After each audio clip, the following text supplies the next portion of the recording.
Chers auditeurs, bonjour et bienvenue sur MCI. C'est mon plaisir de partager avec vous, toujours sur ce thème, d'être partenaire avec Dieu. Et j'aimerais aujourd'hui partager avec vous sur la question de préméditer son avenir, l'intervention de Dieu dans nos vies. Et je prie que nous puissions comprendre, j'étais moi-même interpellé par cette question. On a appris à méditer, à dire « vous méditez la parole de Dieu ». Mais récemment, j'ai été interpellé par une émission que j'ai entendue dans ma voiture à la radio où il était question de meurtre par préméditation. Et le mot préméditation a retenu mon attention et j'ai commencé à réfléchir sur cette question de la préméditation. Et je pense que beaucoup de personnes préméditent des choses négatives qui pourraient leur arriver, qui vont probablement jamais leur arriver, mais ils le préméditent, ils l'imaginent. Et nous sommes tous, par nature, liés à notre nature humaine, enclins davantage à préméditer les choses négatives que les choses positives. Et Dieu a mis en nous cette capacité de préméditer, d'imaginer. Et mon premier réflexe, alors que ce mot préméditer a retenu mon attention, c'est de dire, est-ce que la parole de Dieu dit quelque chose à ce sujet? Et j'ai découvert que la parole de Dieu dit plusieurs choses sur le sujet de préméditation. D'abord, Jésus en parle dans Matthieu 5 et il dénonce la préméditation négative. J'aimerais vous inviter à regarder avec moi dans Matthieu 5 à partir du verset 21. Voici ce que Jésus dit. Il dit, vous avez entendu qu'il était dit, donc dans la loi, aux anciens, tu ne tueras point. Celui qui tuera mérite d'être puni par les juges. Mais moi, je vous dis que quiconque se met en colère contre son frère mérite d'être puni par les juges. Que celui qui dira à son frère raca, c'est-à-dire tête creuse, mérite d'être puni par le Sanhédrin, et que celui qui dira à son frère insensé mérite d'être puni par la géhenne. Si donc tu présentes ton offrande à l'autel, et que là tu te souviens que ton frère a quelque chose contre toi, laisse là ton offrande devant l'autel et va d'abord te réconcilier avec ton frère, puis viens présenter ton offrande. Accorde-toi promptement avec ton adversaire pendant que tu es en chemin. Donc, qu'est-ce que Jésus est en train de dire ici? Jésus dit, la loi a dit, tu ne tueras pas. Et Jésus dit, mais si le meurtre, la préméditation de faire quelque chose de mal commence beaucoup plus tôt dans l'histoire. Il dit quand tu commences à laisser venir des mauvais sentiments par rapport à une autre personne, quand tu commences à lui dire qu'il est insensé, quand tu commences à le mépriser, eh bien c'est là que commence une préméditation de quelque chose qui va s'empirer. C'est comme si tu ouvres une porte à quelque chose qui va s'accroître et se développer et finalement ça va engendrer un événement de la nature de ce que tu as laissé prendre place comme une semence dans ta vie. Jésus va dire la même chose par rapport, il va dire, mais vous avez entendu que la loi, elle dit, tu ne commettras pas d'adultère. Et Jésus dit, mais moi je vous dis que celui qui convoite une femme est déjà en train de commettre adultère. Mais dans les faits, si tu convoites une femme, tu n'as pas vraiment commis adultère physiquement. Mais ce que Jésus veut montrer, il revient à la racine. Parce que l'adultère ne commence pas le jour où tu as une relation avec une personne à laquelle tu n'es pas marié, mais l'adultère commence dans tes pensées bien avant, alors que tu es en train de préméditer l'adultère, alors que tu es en train de convoiter une personne qui n'est pas ton épouse, pas ton futur conjoint. Eh bien, Jésus dit, c'est ne convoitez pas parce que vous ouvrez une porte et vous commencez à préméditer quelque chose qui aura une fin néfaste et mauvaise et qui ne glorifiera pas le Seigneur. Donc, Jésus nous invite à ne pas préméditer négativement, mais Dieu a mis en chacun de nous cette capacité non seulement de préméditer sur des choses néfastes, mais il a mis en chacun de nous cette capacité de préméditer sur des bonnes choses et ainsi d'être partenaire avec Dieu. Et je crois que parfois on a oublié cela. Dieu a mis en nous, nous savons le faire dans tant et tant de choses, dans le domaine de notre travail, de nos études, de nos formations, de nos projets de mariage, de nos projets de vie, etc.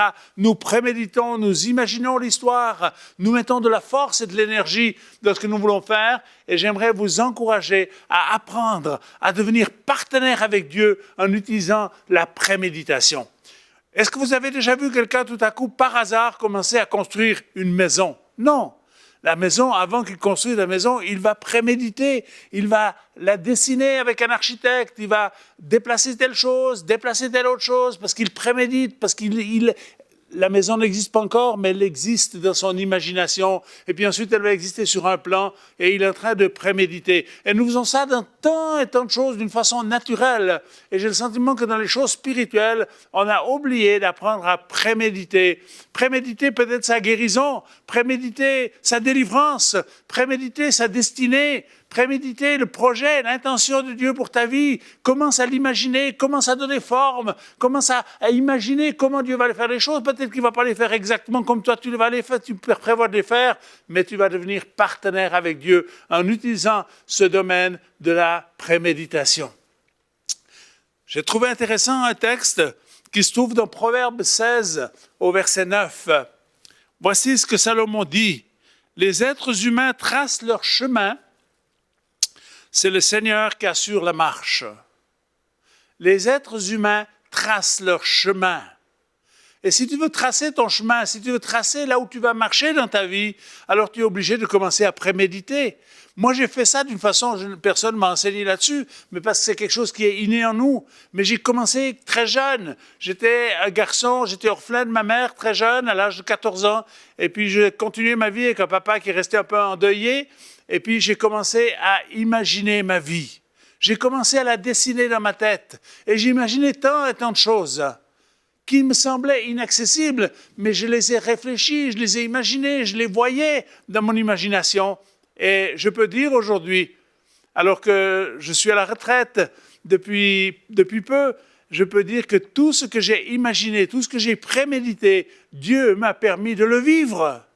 Et je crois que nous devons de cette manière apprendre à être partenaires avec Dieu et de ne pas juste de dire si Dieu le veut, Inch'Allah, adviendra qu'adviendra. Non, tu es appelé à être un partenaire. Les êtres humains tracent leur chemin, c'est le Seigneur qui assure la marche. Avant que je sois pasteur, j'étais pasteur pendant un peu plus de 20 ans. Aujourd'hui, j'ai un ministère un peu plus itinérant, mais alors que j'étais fermier au préalable, quand je me mettais à labourer un nouveau champ, c'est parce que je préméditais la récolte suivante. Quand je me suis marié avec mon épouse, nous avons prémédité notre mariage, nous avons prémédité la naissance et la venue de nos 4 enfants. Nous avons imaginé tout cela, nous l'avons construit. Plus tard, j'ai prémédité le projet d'acheter une nouvelle propriété, d'acheter une nouvelle ferme, de construire de nouvelles maisons.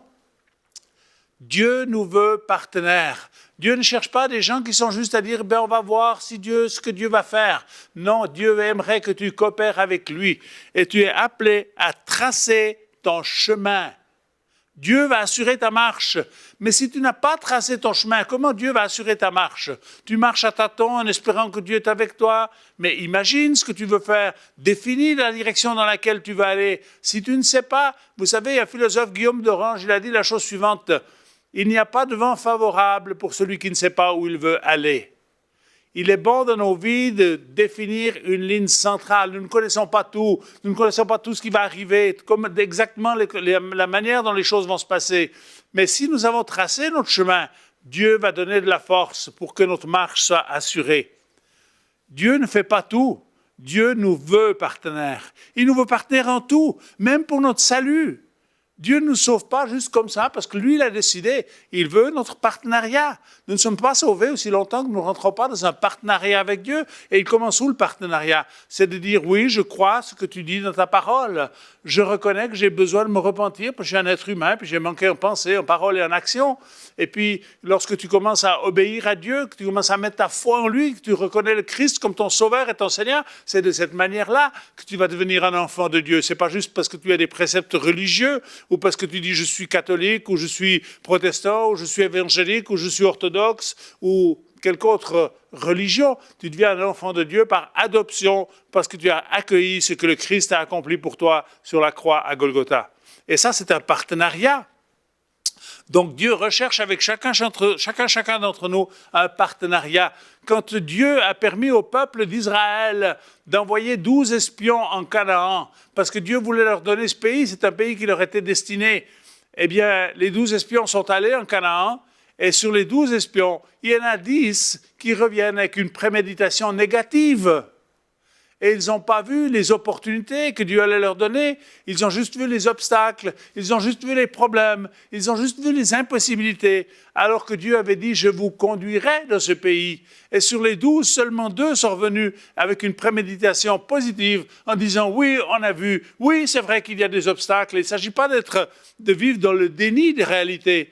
Josué et Caleb ne vivaient pas dans le déni de la réalité, mais ils ont vu pas seulement juste les réalités physiques, humaines, ils ont vu la promesse de Dieu. Et c'est ce qui leur a aidé à dire, Dieu va nous donner ce pays, Dieu va nous rendre victorieux sur nos ennemis, il va nous permettre de rentrer pleinement dans la promesse. Mais les 10 autres ont dit, mais on ne peut pas rentrer, c'est mieux de rester dans le désert. Et qu'est-ce qui s'est passé? Eh bien, ils sont morts dans le désert. Ils avaient un certain désir de la terre promise, mais le désir ne suffit pas. Il fallait collaborer avec Dieu et revenir avec un témoignage de foi, un témoignage positif en disant « Seigneur, tu nous as promis un pays et effectivement le pays il est beau, il est merveilleux. Oui, il y a des obstacles, mais si Dieu est avec nous, on va remporter la victoire. » Prémédite avec Dieu. J'aimerais vous montrer 2 textes. Qu'est-ce qui se passe lorsque nous préméditons? J'aimerais souligner ceci d'abord. Lorsque nous préméditons, je crois qu'il y a un changement de manière de penser. Parce que c'est d'abord au niveau de nos pensées que ça se passe. Il y a une manière de changer, ta manière de parler va changer.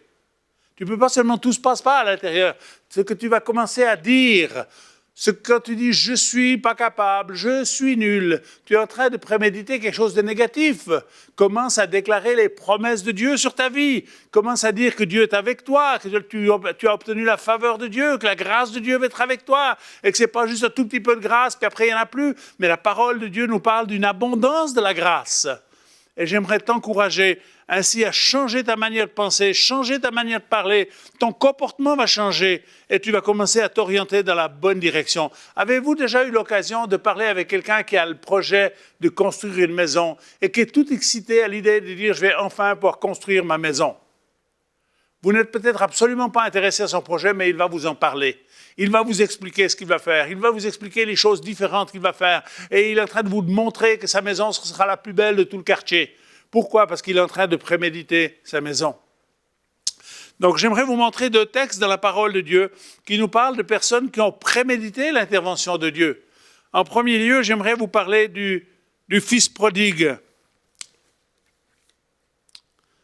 Le fils prodigue dans Luc 15, versets 17 à 19. Luc 15, versets 17 à 19.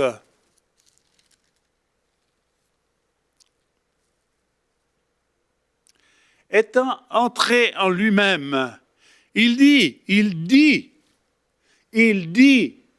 préméditer, à un moment donné, tu commences à dire. Il dit, combien de mercenaires chez mon père ont du pain en abondance, et moi ici, je meurs de faim. Je me lèverai, j'irai vers mon père, je lui dirai, mon père, j'ai péché contre toi et contre le ciel, je ne suis plus digne d'être appelé ton fils, traite-moi comme l'un de tes serviteurs. Il est en train de préméditer son retour à la maison. Il rentre en lui-même, il prend conscience qu'il a pris une mauvaise voie. Et parfois dans nos vies, nous avons pris une mauvaise voie. J'aimerais vous dire une chose, frères et sœurs, chers amis, que vous soyez croyants ou pas encore croyants, dans la vie, il y a possibilité de faire des demi-tours. Dans la vie, parfois, il faut dire, OK, je vais changer de direction. Je suis en train de partir avec quelque chose qui m'amène à rien, qui m'amène dans le néant. Et je veux changer de direction. Et ce jeune homme, alors qu'il avait eu un comportement plutôt arrogant, qu'il a pris l'héritage auquel il avait droit, son père lui a donné, il est allé le dépenser de façon stupide. Mais il est rentré en lui-même et il a commencé à dire, OK, je vais changer ma manière de penser, je vais changer ma manière de parler. Et il a commencé à préméditer son retour à la maison. Il a dit, voici ce que je vais faire, voilà comment je vais me comporter. Et il n'a même pas eu le temps d'expliquer tout à son père parce que son papa, il l'attendait. Et immédiatement, son père l'a revêtu d'un habit propre, neuf, il a mis un anneau au doigt, il a mis des sandales aux pieds et il a fait la fête. parce que le fils qui était éloigné est revenu à la maison. Si vous faites partie de ces personnes qui se sont éloignées de Dieu, et malheureusement, il y en a beaucoup, parce que parfois les épreuves, les difficultés de la vie ou les incompréhensions nous éloignent momentanément de Dieu, j'aimerais vous dire aujourd'hui, il y a une possibilité de revenir. Il y a une possibilité de faire demi-tour. On a le droit de faire demi-tour. Ce matin, quand je suis venu ici au studio, je me suis trompé de route parce que je suis venu par un autre chemin que j'étais venu la dernière fois. Eh bien, j'ai dû faire demi-tour sur ma route. Si je m'étais entêté à dire, je ne veux pas faire demi-tour, je veux continuer tout droit, je ne serais jamais arrivé à l'endroit où je devais arriver. Donc, dans vos vies, il faut parfois faire demi-tour et dire, comment est-ce qu'on peut faire demi-tour? Trouver le chemin, commencer à préméditer la chose pour que ça puisse se réaliser. J'aimerais vous parler dans un autre texte de quelqu'un qui a prémédité l'intervention de Dieu. Cette personne, c'est une femme. Dans Matthieu 9, au verset 20 et 22, des textes très courts, je ne veux pas vous savez tous lire la Bible, et je vous encourage à la lire. Matthieu 9, versets 20 à 22. Et voici une femme atteinte d'une perte de sang depuis 12 ans, s'approcha par derrière et toucha le bord du vêtement de Jésus. Car elle disait en elle-même, « Si je puis seulement toucher le bord de son vêtement, je serai guérie. » Jésus se retourna et dit, en la voyant, « Prends courage ma fille, ta foi t'a guérie. » Et la femme fut guérie à l'heure même.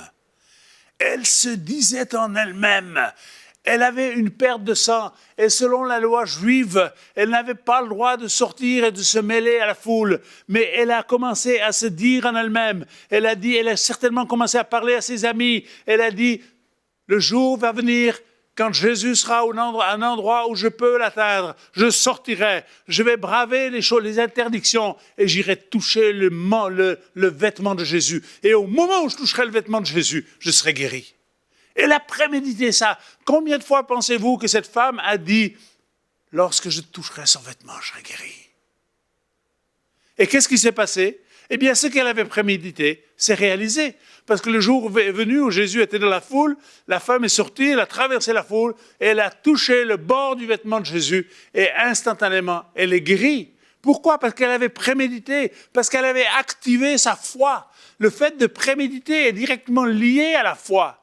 Quand on lit l'une des meilleures définitions dans les Écritures de la foi, dans Hébreux 11 au verset 1er, il est dit la foi, c'est la ferme espérance de quelque chose que tu espères. Quelles sont les choses que tu espères? Quelles sont les choses que vous espérez, chers amis? La foi est la ferme assurance de ce que tu espères. Quelles sont les choses que tu espères? Tu ne peux pas espérer quelque chose que tu ne crois pas qui va arriver. Tu es obligé de croire que ça va arriver. Tu es obligé de le préméditer. La foi nous conduit à préméditer l'intervention de Dieu parce que la foi vient avant l'action. Nous, souvent, on aimerait d'abord que Dieu agisse et ensuite on veut croire. Mais voilà que la Bible nous invite à croire d'abord et que Dieu intervient parce qu'on a cru.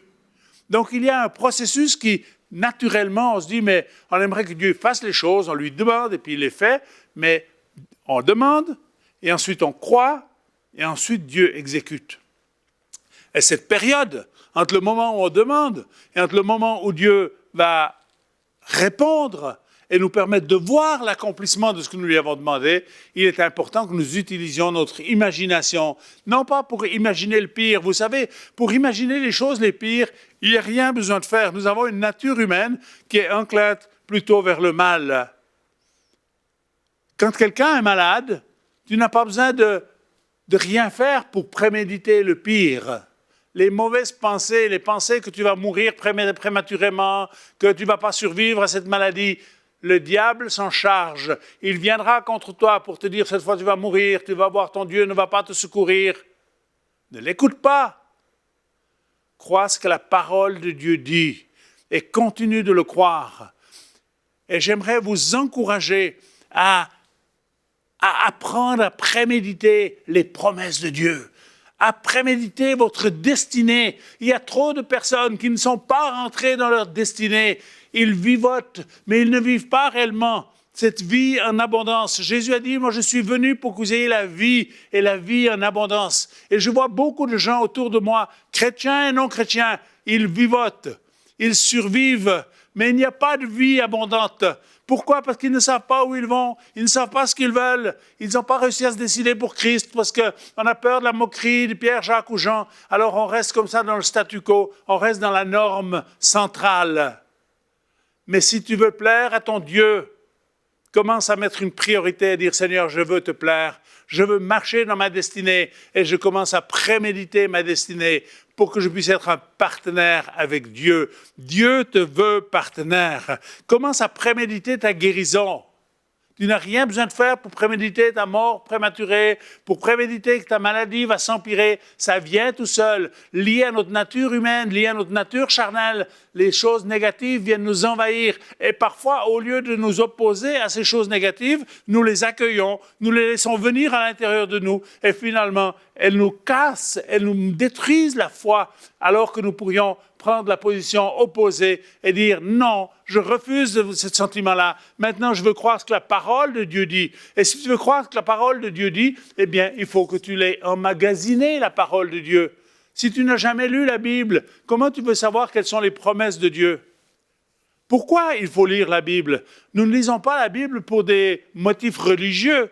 Je ne lis pas la Bible pour faire plaisir à mon Dieu. Je lis la Bible parce que je veux intégrer la pensée de Dieu. Je veux intégrer dans ma vie les promesses de Dieu. Et quand je connais quelles sont les promesses de Dieu, quelles sont les intentions de Dieu, alors je suis capable de coopérer avec lui et d'être partenaire avec lui. Et j'aimerais vous inviter et vous encourager à devenir des partenaires avec Dieu, avec une foi qui est active. Comment est-ce qu'on prémédite? Si je prends par exemple Ésaïe 53, verset 5, il est dit « par ses meurtrissures ». Regarde un instant sur cette croix où il est dit que par ces meurtrissures de Jésus, nous avons été. C'est pas nous serons, nous avons été. Les meurtrissures de Jésus, c'est quelque chose qui s'est passé, c'est un événement historique, passé. Nous avons été, c'est passé, guéris. Donc, Christ a accompli sur la croix l'œuvre, ce dont vous avez besoin. Pareil pour votre délivrance, mais aussi dans le domaine de la délivrance. Parfois, les gens oublient de dire « Ok, j'ai une autorité, je peux collaborer avec Dieu. » Et ils demandent à Dieu de les libérer. Dieu ne va pas chasser les démons à ta place. C'est toi qui dois les mettre dehors. En commençant à vivre une vie de repentance, en mettant ta vie à la lumière de Dieu et en disant « Dieu, je veux que ma vie change, je veux que ma vie te glorifie, je ne veux plus permettre à ces esprits méchants de me tourmenter, je veux qu'ils dégagent de ma vie. » Et quand tu es au cœur d'une situation difficile ou d'une épreuve, commence à préméditer la sortie de l'épreuve plutôt qu'à broyer du noir. Je ne sais pas si c'est un terme qu'on utilise ici au Canada. On commence à broyer du noir, on commence à voir tout négatif en disant « il n'y a pas d'issue, tout est fini, il n'y a pas de possibilité ». Il y a toujours une possibilité aussi longtemps qu'on est décidé et d'accord de suivre Jésus. Et quand on est un enfant de Dieu, et même si notre vie à un moment donné se termine, il y a une espérance glorieuse auprès de Dieu. Mais j'aimerais que pendant votre cheminement terrestre, vous puissiez être des hommes et des femmes, des jeunes et des moins jeunes, capables de coopérer avec Dieu. Et j'aimerais prier avec vous pour que vous puissiez être ces partenaires qui sont capables de commencer à utiliser leur intelligence, pas pour des choses futiles et inutiles, mais commencer à utiliser votre capacité à préméditer les projets et les intentions de Dieu à votre égard, à votre rencontre. Dieu a des bonnes choses en réserve pour chaque être humain, que tu sois déjà chrétien ou pas encore chrétien. Dieu a des bonnes choses en réserve pour toi. Deviens un homme qui a un esprit positif, qui ne va pas dans la préméditation négative, qui ne laisse pas la place à la rancœur, à l'amertume, à la haine, mais qui dit « Seigneur, je veux vivre une vie qui va te glorifier, je veux vivre cette vie abondante que tu as promise et je veux préméditer mon futur. Je veux, comme l'a dit Salomon, ce texte que je mentionnais tout à l'heure, les hommes tracent leur chemin, le Seigneur assure leur marche. Trace ton chemin. Et j'aimerais inviter ceux et celles qui doivent faire demi-tour aujourd'hui Ne remets pas à demain en disant demain je verrai si je fais demi-tour ou pas. Si tu as besoin de faire demi-tour parce que tu vois que tu es dans une direction qui est mauvaise, une direction qui te mène vers quelque chose qui est néfaste, où il n'y a pas d'avenir, où tout ce que tu vas entreprendre va être négatif, aie le courage de redresser ta tête, aie le courage de prendre en main ta vie et de dire je vais changer ma manière de penser, je vais commencer à méditer et à préméditer mon futur parce qu'il y a un avenir et de l'espérance. Et parfois dans ces moments-là, l'ennemi nous dit c'est trop tard, tu as passé à côté, tu n'as pas obéi à Dieu au moment où tu aurais dû le faire. J'aimerais vous dire que Dieu est un Dieu des deuxièmes commencements, des troisièmes et des dixièmes commencements. On peut revenir avec une attitude de cœur qui est juste et on peut redevenir quelqu'un qui va être partenaire avec Dieu. Et j'aimerais maintenant, dans cette fin d'émission, j'aimerais prier avec vous. J'aimerais prier aussi que la puissance et la gloire de Dieu se manifestent dans vos vies. J'aimerais dire à quelques personnes qui sont justement en conflit par rapport à la culpabilité, par rapport à la condamnation. Aujourd'hui, dans le nom de Jésus, je brise la chaîne qui te tient captif et qui t'empêche d'avoir la liberté dont tu as besoin. Je brise cette chaîne au nom de Jésus. Je te délie dans l'autorité du nom de Jésus pour que tu puisses rentrer dans ta destinée, que tu puisses commencer à coopérer avec Dieu, que tu puisses commencer à préméditer ce que Dieu a prévu pour toi et que tu puisses être libéré de cette chaîne de condamnation, de culpabilité. Je la brise aujourd'hui dans le nom de Jésus. Je prends autorité sur la tristesse, sur la confusion, sur la dépression, et je brise cette chaîne-là dans le nom de Jésus. Je brise cette chaîne de la confusion, de la tristesse, de la dépression. Relève ta tête, commence à remercier Dieu et commence à parler dans la foi et à dire je laisse la tristesse, je vais marcher dans la victoire, je retrouverai la joie de vivre, je vais accomplir ma destinée, je vais rentrer dans les projets, les intentions que Dieu a préparées pour moi. Je brise cette chaîne qui te maintient sous le joug, je brise ce joug de la servitude qui était posé sur ta vie, je brise le joug lié à des héritages mauvais, je te délie dans le nom de Jésus et je chasse ces esprits de tristesse, cet esprit de confusion, cet esprit de dépression, il dégage de ta vie dans le nom de Jésus. Si tu as un suivi médical, si tu es suivi par un psychiatre, fais-le avec sagesse. Je ne te dis pas que tu dois arrêter la médication du jour au lendemain. Soyez sage dans votre manière d'agir, mais change ta manière de... Positionne-toi différemment à l'intérieur. Tourne-toi vers ton Dieu et prends conscience que Dieu veut faire de toi. Si tu n'es pas encore un enfant de Dieu, Dieu veut faire de toi son fils et sa fille. Si tu es déjà un enfant de Dieu et peut-être tu as besoin de repositionner ton être intérieur, fais-le aujourd'hui. Dis pas on verra ça plus tard. Plus tard, c'est jamais. Fais-le maintenant. Je t'encourage à le faire. Je t'invite à incliner ta tête. Seigneur Jésus, je prie pour chacune de ces personnes qui se reconnaissent dans ce que je viens de partager. Et je prie que l'Esprit de Dieu, cet esprit de force, d'amour et de sagesse, vienne sur chacune de ces personnes et leur donner cette capacité à se retourner, à se repositionner, à revenir à toi, à devenir des partenaires avec toi, à commencer à orienter leur manière de penser, leur manière de parler d'une façon différente, afin qu'ils puissent être partenaires dans le projet que tu as eux, pour qu'ils puissent vraiment marquer leur chemin et que tu puisses affermir leur marche. Je vous bénis, je vous remercie pour votre attention. Je prie que la faveur et la grâce de Dieu soient avec vous. La faveur de Dieu est disponible. Vous êtes aimés de Dieu. Je vous bénis dans le nom du Seigneur Jésus-Christ, le nom qui est au-dessus de tous les noms. Et je prie que sa faveur et sa grâce soient avec vous. Merci beaucoup de votre attention.